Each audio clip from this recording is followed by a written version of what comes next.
ქუთაისის ერთ-ერთი ისტორიული ლოკაცია, რომელიც როგორც ადგილობრივთათვის, ასევე ტურისტებისთვის შთამბეჭდავ სანახაობას უნდა ქმნიდეს, დანგრევის პირასაა.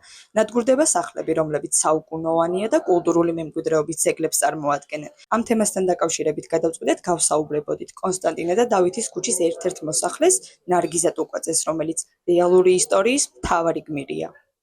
ან დიდი ხანია ძალიან, რაც ეს განცხადება არსებობს? 10 მეტი.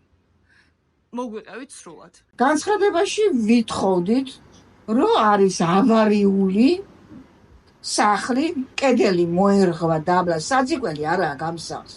და იქნება რაიმე ან გაგვაკეთებინონ, ან რაღაცა გვიქნან რა, სანამ გადავარდებით. განვიხილავთ. მომივიდა პასუხი ფოსტით, გამომიძახე მივედი პოსტაში და მომივიდა წერილი. ესო ჩასმული არის, ესე იგი, უნდა გააკეთდეს და დაელოდეთ.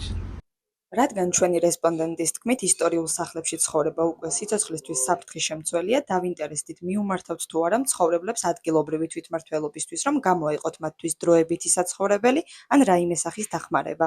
თუ შენო გამოხვალო აქიდანო, ქირას გადაგიხდითო ჩვენო 3 თვეო და 3 თვეშიო გავაკეთებთ ამასო.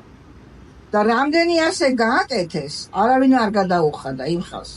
სიუჟეტის მზადების პროცესში მივმართეთ წერილობით ქუთაისის მუნიციპალიტეტის მერიას, რომ გაგვეკო ბოლო 5 წლის განმავლობაში ამ პრობლემასთან დაკავშირებით მიუმართავთ თუ არა მათთვის ოფიციალური განცხადებით მცხოვრებლებს, რაზეც ადგილობრივი ხელისუფლებისგან მივიღეთ პასუხი, რომ არსებობს მსგავსი ტიპის განცხადება, თუმცა არ დაგვიკონკრეტეს განაცხადის მიღების ზუსტი თარიღი და შინაარსი.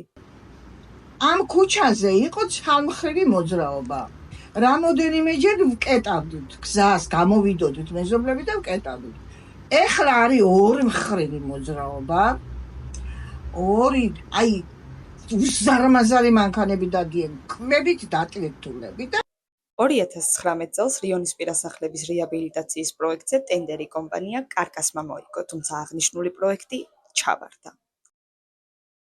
ქერუა ნათქვამი გლახაღორმაო, არც თვითონ ჭამაო და არც სხვასა ჭამაო, არც ესენი აკეთებენ და არც სამგენს გააკეთებენ.